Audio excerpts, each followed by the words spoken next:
Hello, everyone. It's time for an update. It's been a minute. I've just either been really busy or really exhausted and kind of vacillating between those. We've had a few things going on. Nothing bad, just stuff has taken my attention and time away from things I would rather be doing. So anyway, my name is Michelle.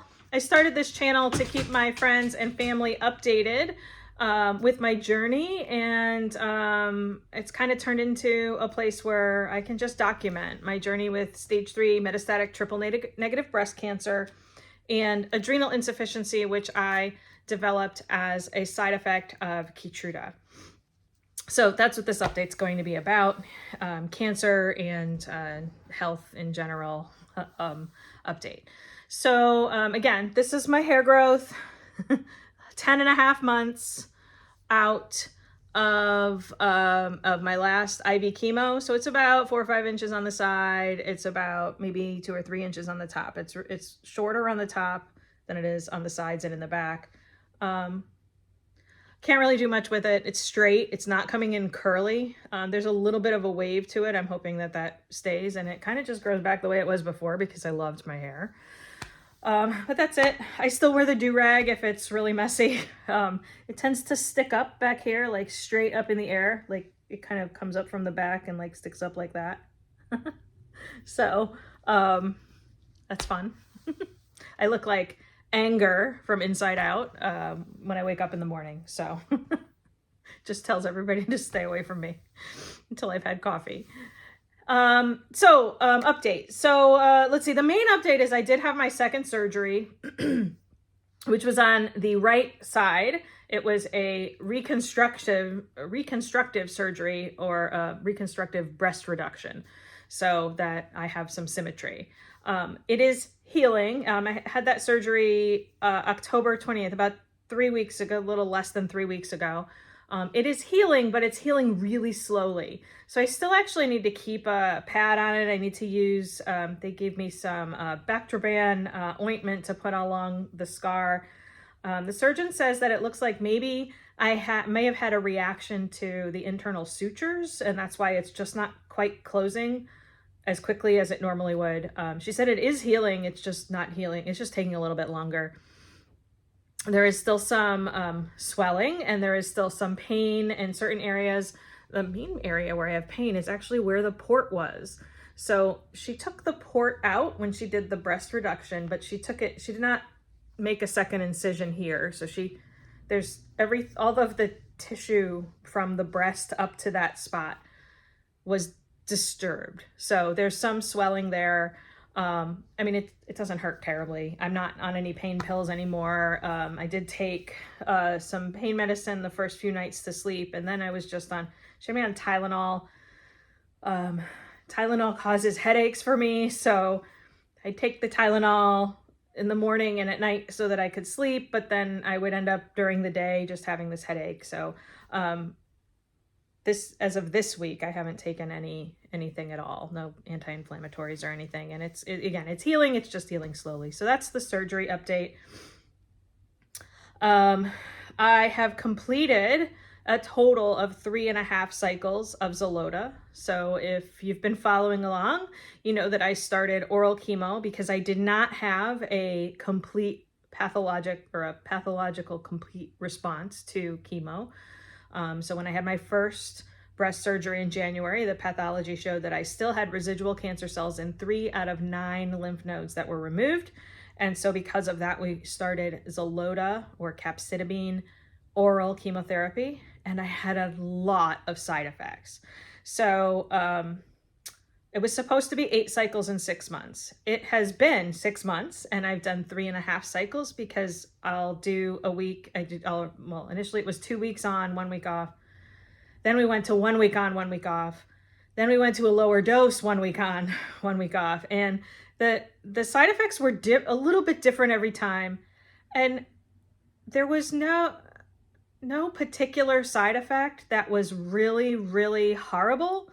But combined, there were just a lot of side effects. So Some of the side effects I have were, or had, or still have a little bit, which you can see. I had skin rashes, so I have these little blotchy, red, dry skin stuff, and it's on my scalp as well.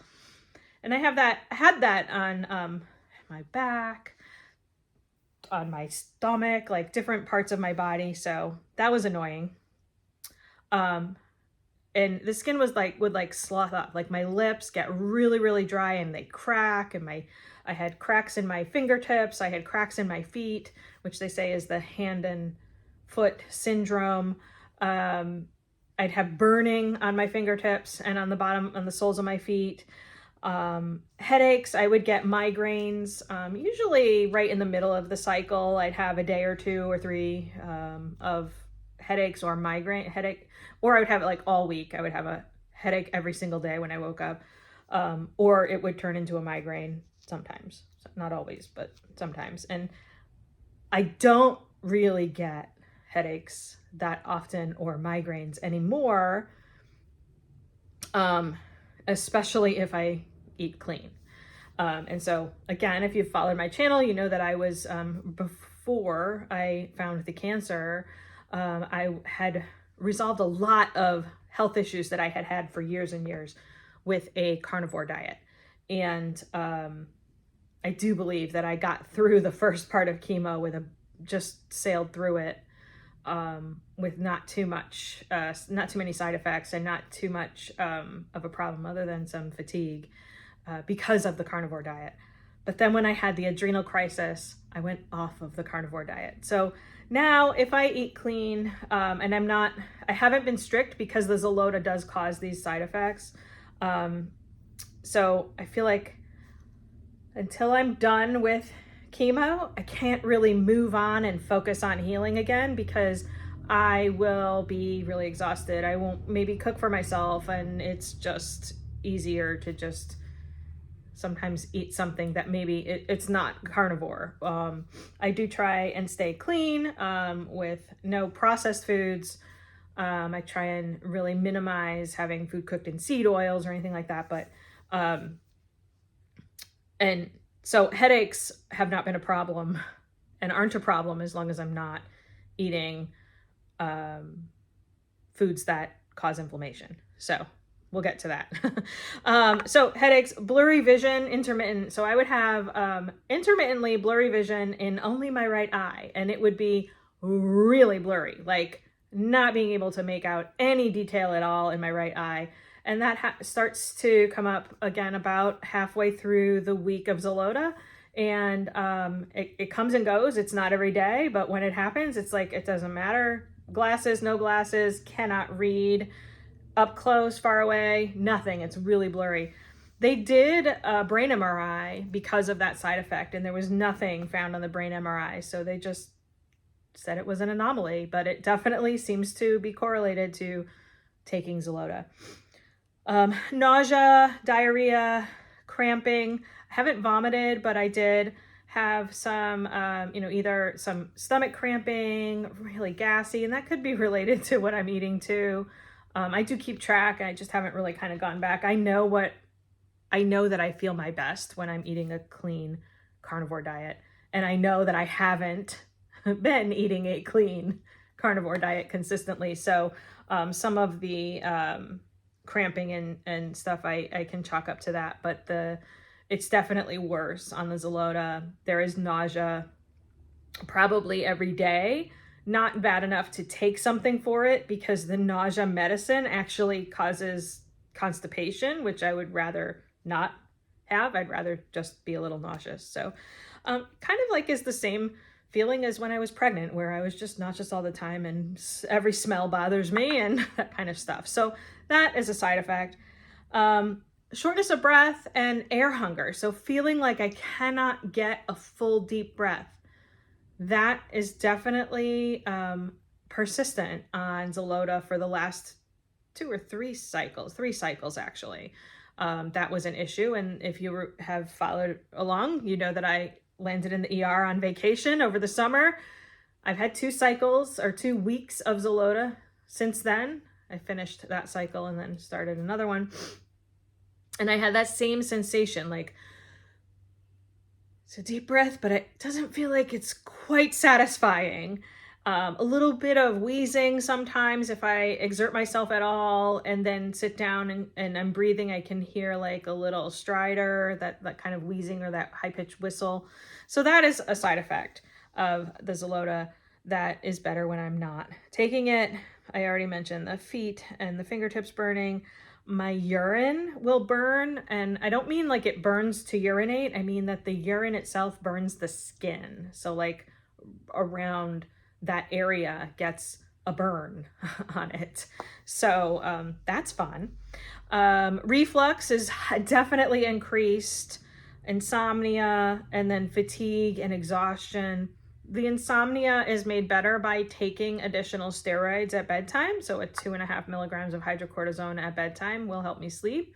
But they're definitely the week of Zeloda, and for probably a full week after, it's like I will not sleep, and then need to sleep like all day. And not sleep, and then need to take a nap, and then sleep all night. So the sleep is inconsistent, but I would call that all a result of insomnia and the fatigue and exhaustion. And, and then the last side effect, and probably the worst side effect, was this negative attitude that I would be, I won't say angry. That's not the right word. I would be grumpy. I would be short-fused. Everything would bother me. I would get noise sensitive. I would have thoughts that I could not redirect. So I've always been, since I was a teenager, really good at saying, well, I don't like the way, if I think, I have a thought in my head that I don't like, I say, I don't like that, and look for a positive. I could shift my attention to something that I don't like, to something that I do like. And I've been really good at redirecting my attention to something that feels a little better. And that's how I pull myself out of sadness or, whatever. Can't do that on Zeloda. And that started with the very first cycle, about halfway through the first cycle, toward the end of the first week of the first cycle. And it's about day 4 now. Anytime I start Zeloda, about day 4, I get this kind of like, I wake up, I'm not happy. I don't want to do anything. All the kind of the symptoms of depression that you would read in a description of what depression is. I don't want to call it that because it's almost like something else is in my body telling me these things, which, by the way, that's what it is anyway. If you have negative thoughts, that's not you thinking. That's something else putting negative thoughts in your head. That's not you. That's not your higher self. So anyway, that not being able to silence that negative voice is a big side effect. And that was a big complaint for me to the oncologist. And so because of all of that, all of this kind of breadth of side effects, and these things, as they would start to kind of creep up and accumulate, I'd have to updose my steroids, because then I would also start to have symptoms of low cortisol. And then I would have more inflammation, and I would eat I would have things that I know will make me not feel my best. And I've been gaining weight steadily as well since the diagnosis of the adrenal insufficiency. So, and that is common when you're diagnosed with adrenal insufficiency, especially an acute adrenal insufficiency. Once you get on steroids, your body has to adjust, and usually there's a period of weight gain followed by a period of weight loss. Well, I haven't hit that weight loss yet, but again, I'm not eating my cleanest. So we'll get there. But with all of that combined, my oncologist has basically, the last 3 visits now, because I had a visit yesterday, and the 2 prior, he said, and so I had a visit right before my surgery, and I had a visit right after the last Zeloda that I took before that. And he said, I think that you can probably start to look at your risk benefit and start to think, well, you did not have technically a complete response, but you had a nearly complete response to chemo. So I had residual cancer cells in 3 out of 9 lymph nodes that were removed. The tumors, there were 2 tumors in my breast that were the original tumors, and those were completely gone at surgery.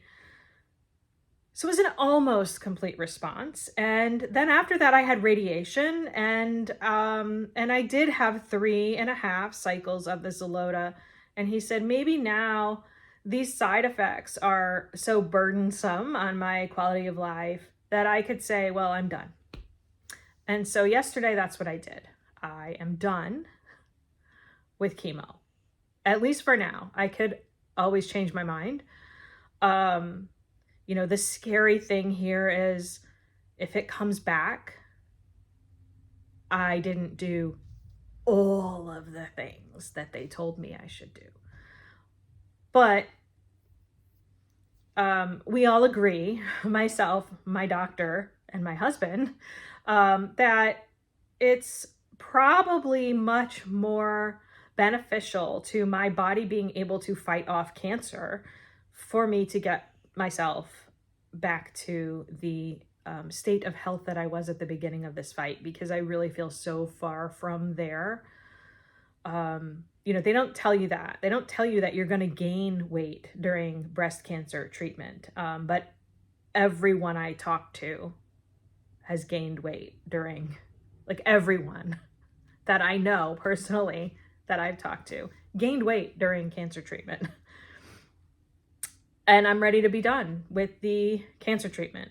I'm not ready to be done with, I'm still seeing my naturopath. I am probably going to consult with that functional medicine doctor again, because that was the plan all along, was that was how I was going to get back to my state of health. And I will be restarting the carnivore diet in earnest. I'm going to say, just because I want to set myself up for success, I'm not going to promise that I'm going to do that today or tomorrow. I feel like I need to be able to use my arms and cook for myself to really know that I could stick to it. Because when I did carnivore before, I was the only one in this house doing carnivore. So everyone else was eating whatever they normally would eat. Now,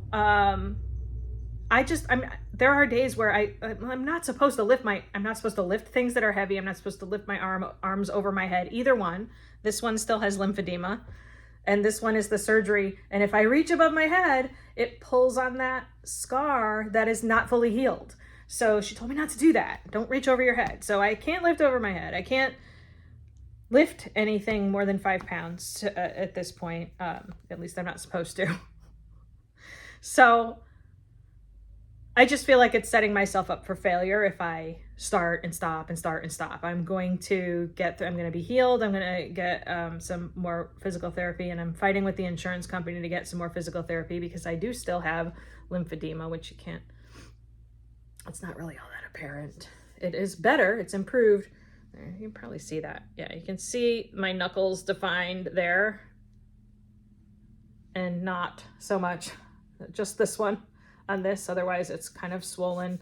It's swollen all the way up the arm, and I do have cording still, which I don't think I can pull it in a way like the physical therapist did where you can see the cord, but you can actually see the cord pulling pulling all of the skin away from the surface in my arm. So I had to appeal the decision of my insurance company to stop paying for some physical therapy because I still need physical therapy. I can't do what the physical therapist does myself.